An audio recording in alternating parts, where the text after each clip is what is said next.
Hannah. I joined St Michael's in September, and it has been really fun getting to know this community and worshipping with you all on Sunday evenings. So thanks for having me. Believe it or not, we are in the second week of Advent, and if you were here last week, you'll have heard Si speak about John chapter 1, this passage we've just heard. And tonight, we're kind of having a second look at it. It's a bit like with a massive Christmas dinner. You know, sometimes you need to take a little pause, take a little breather, then you come back for second helpings. It's a little bit like that. We've had a breather since last week, and now we're coming back for second helpings of John chapter 1.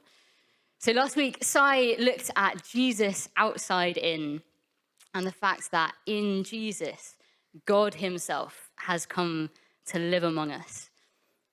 And this evening, same passage, but a slightly different focus. We're looking at how Jesus is the light in the darkness, the light of the world. Now, because I'm still quite new around here, let me tell you two important facts about me. The first is that I love exploring new places. And the second is that I have an abominable sense of direction, like really terrible. And it's quite a bad combination, really. So a couple of years ago, I went on holiday to the Yorkshire Dales with some friends. And we were staying in this tiny little village up in the hills. There were literally about like 5 houses. And one day we hatched a plan, and we were going to go for a long walk in the Dales during the day. We were going to come back, light a fire, make ourselves a roast dinner. Like pretty ideal day, I think. So we set off for this walk. It was a beautiful day. It was all going very well. There was snow on the hills. It was really like picturesque.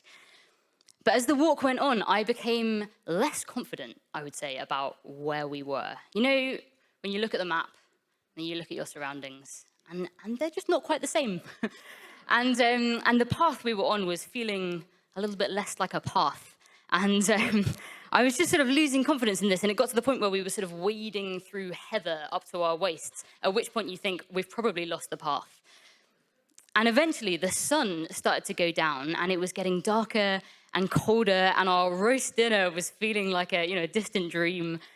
And we were genuinely concerned that we might not make it back before nightfall. We might end up, sleeping on the hills. Until eventually we came round a bend, and we suddenly spotted a little cluster of lights on the hill up ahead of us. And we realized that it was our village. It was just a few houses with lights on in the windows. And somehow, despite all of our random wandering in circles, we had ended up in the right place. And honestly, the sense of relief at that moment, suddenly, we knew our way home. Our roast dinner was back on the cards. And honestly, in that moment, those lights on the hill were one of the best things I've ever seen. Thing is, light is such a powerful symbol of hope, isn't it? When we see light, it is generally really good news. I don't know if you've ever been on a long trip abroad and you come back on a plane and you look out the window and you see the lights of your home city kind of stretching out beneath you, and you think, oh, I'm so nearly home. Or maybe you've done a night shift and you see the first glimpse of the sun coming up in the morning, and you know that the night is nearly over. So often, light is something that just lifts our hearts. It means that joy and hope are close at hand. And so I love that in this passage we've just heard, John says that Jesus comes like a light in the darkness. He says in verse 9, the true light that gives light to everyone was coming into the world. And elsewhere, Jesus famously says, I am the light of the world. And for some people here, this might be the first time you've ever heard that. You might need to sit and digest this incredible idea that Jesus is the light of the world. But I suspect that for some of us here, this will actually be a very familiar idea. You might have heard a few sermons about this before, particularly around this time of year. And I don't know about you, but sometimes when things feel quite familiar, I can start to lose my sense of wonder about them. They start to feel like old news. Well, this evening, I'm praying, and I've actually been praying all week, that God will give us new eyes for an old truth. And so we're going to look at this idea of Jesus as the light, and why on earth this is such good news for us living in Bristol in the 21st century. Why is this amazing news? Does that sound okay? Great. I've nothing else to say, so that's a relief. So the first thing is that light reveals. Light reveals things, and specifically, light reveals God. I once had a late night conversation with a friend. You know those deep conversations that happen late into the night? And this friend turns to me and she says, "Hannah, I do believe in God." Great news, good start. She said, "I believe there's a God out there somewhere, and he probably wants me to live a good life. But I don't want to think about God too much. Because when I think about God, I feel like I'm looking into a black hole. Because I just don't understand what's out there, and it scares me a bit." Like I say, late night conversations, people say some quite intense things. But I wonder if that is quite a common feeling, that God is out there somewhere, but we can't understand him, let alone know him. God is just this kind of big black hole. Maybe you felt that way, or maybe you have friends who feel that way. I think I've probably felt that way at times. But the amazing truth of this passage in John chapter 1 is that Jesus is the light who reveals God to us. So we don't have to sit and wonder what God is like, because Jesus has shown us. Jesus said, later on, he said, "If you've seen me, you've seen the Father." So if we find out what Jesus is like, then we find out what God is like. And so in Jesus, we get a glimpse of the compassion of God, and the justice of God, and the tenderness, the gentleness of God. And we even get to see the glory of God. Did you notice? Verse 14, it said, "We have seen his glory." That's a crazy thought, that you and I could actually experience the glory of the living God. There's this time in the Old Testament when it's in the book of Exodus, and Moses is having a frank conversation with God. And, you know, he's Moses. He's quite a big deal. He's on good terms with God. And so in Exodus 33, Moses prays this, I think, unbelievably bold prayer. And he says to God, "Show me your glory." And incredibly, God says, "Yes, kind of." He says, "I'll show you my glory, but when my glory passes by, I'm going to hide you in a cleft in the rock, kind of like a sort of crevice in the rock, and cover you with my hand." So Moses will see, a glimpse of God's glory, but it's too much for him to see directly. It's kind of like, we can't look directly into the sun because it's just more than our eyes could take. The thing is, even Moses didn't get to see God's glory directly. And yet John says that because of Jesus, God's glory is revealed to us. The book of Hebrews says the sun is the radiance of God's glory. And what does this glory look like? We might imagine it would be all sort of thunder and smoke and flashing lights. And in the Old Testament, those are often signs of God's presence with people. And yet here, the glory of God looks like a baby born to a teenage mother, starting his life as a refugee. And then later, the glory of God looks like a man bending down and cleaning his friend's grimy feet. And later still, the glory of God looks like a condemned man dying like a criminal on a wooden cross to bring me life, to bring you life.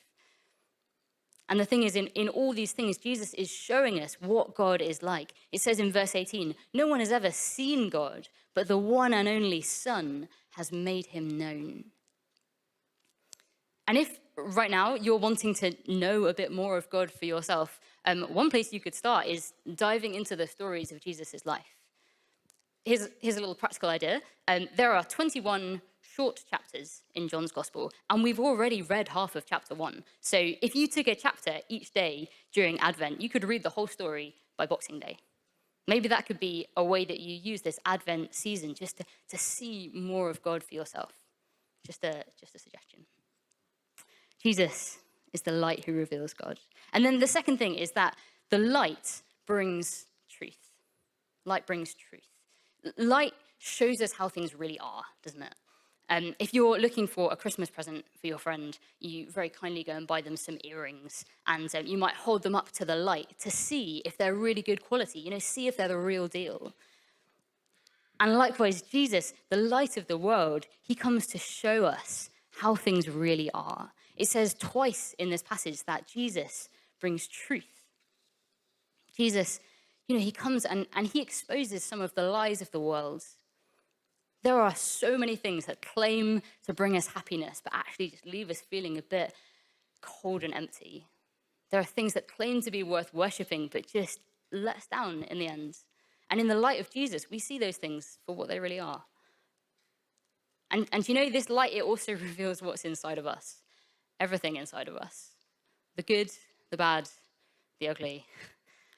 Nothing is hidden from him. And for some of us, that probably sounds like quite a scary idea. Because to be honest, there are things that we would rather weren't brought into the light. We'd rather some things just stayed hidden.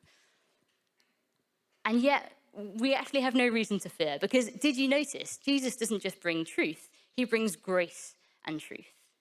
In verse 14, it says, Jesus came full of grace and truth. Verse 17, grace and truth came through Jesus Christ. And so when Jesus comes to shine his light into the dark places in our lives, he doesn't do it to expose us or condemn us, but to heal and restore us. It's like if I were to go to the doctor with tonsillitis and she might shine a really bright torch down my throat. And, you know, she doesn't do that. She doesn't say, what on earth have you been doing? This looks terrible. Because she's there to heal. She's there to make things better. And it might be today that we have some things hidden in the dark.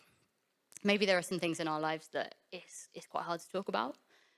Maybe we have mistakes or regrets that sort of keep us up in the middle of the night. Or maybe we're carrying some pain, some hurt from the past, and we kind of keep it hidden because it's actually just a bit too painful to think about it. But I believe Jesus invites us to bring those things into his light. You know, to name them before him in prayer, maybe to confide in a trusted friend as well, and to start receiving God's healing, his restoration in those places in our lives. I was thinking of the time when Jesus, he meets a woman who's collecting water from a well. And this woman has a really messy, complicated past, complicated present, to be honest. And when Jesus meets her, he doesn't skim over that. He names it. He brings it into the light.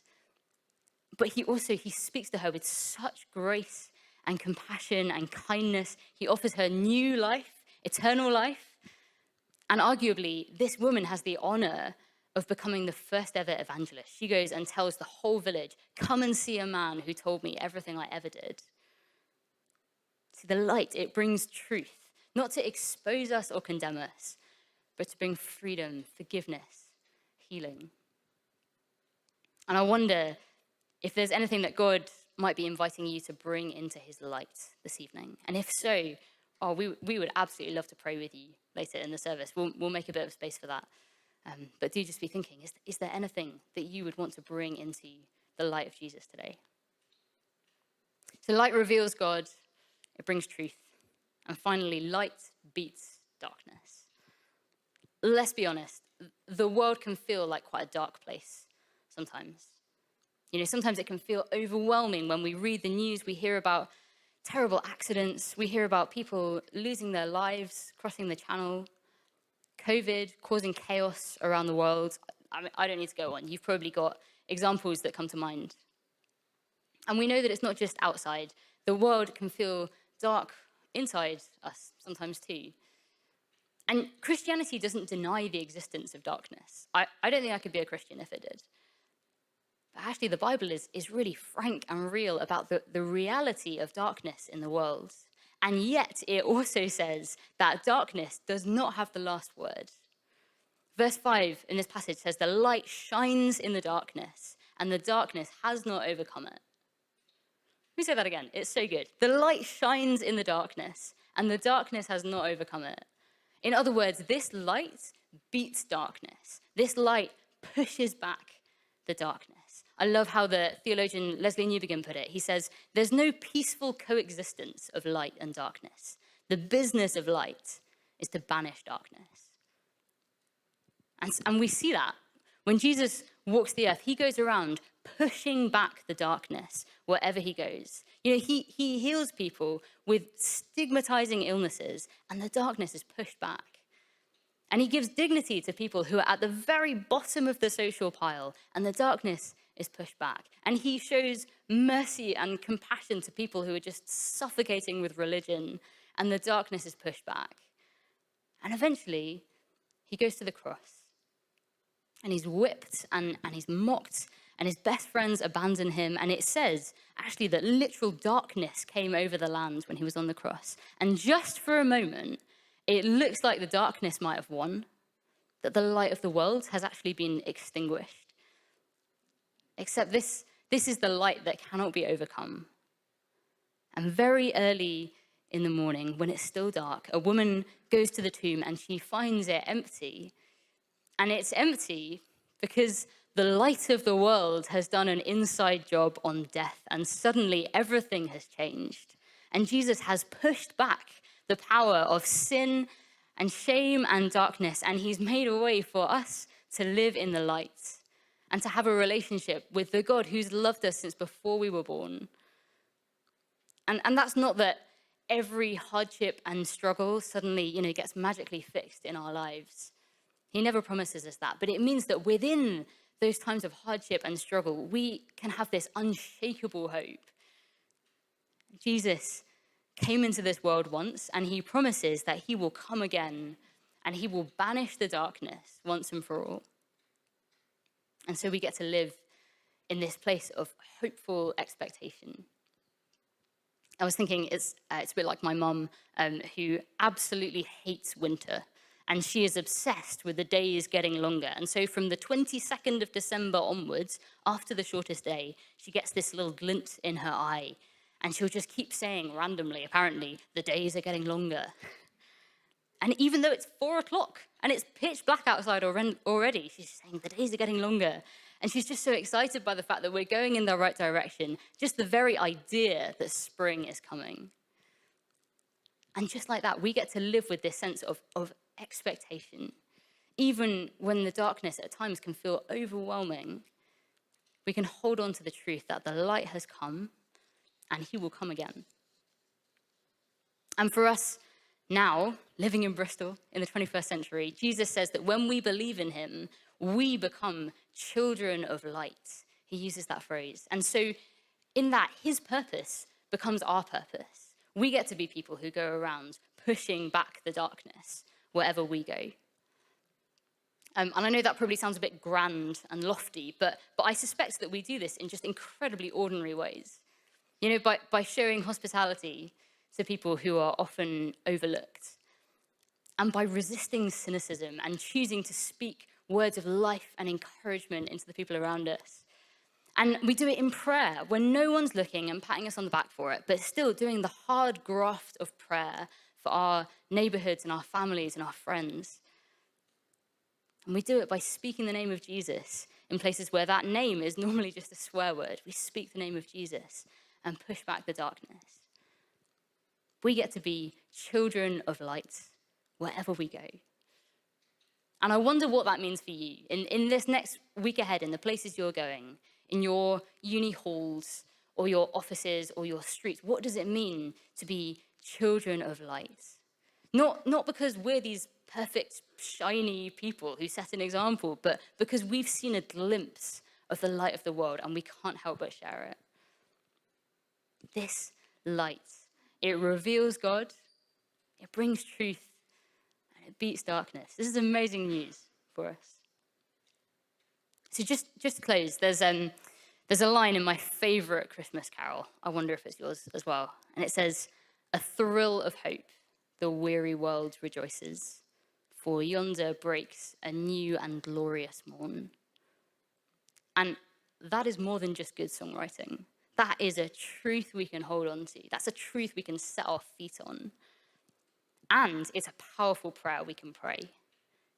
We can pray that this weary world of ours would wake up to the fact that a light has dawned, and his name is Jesus.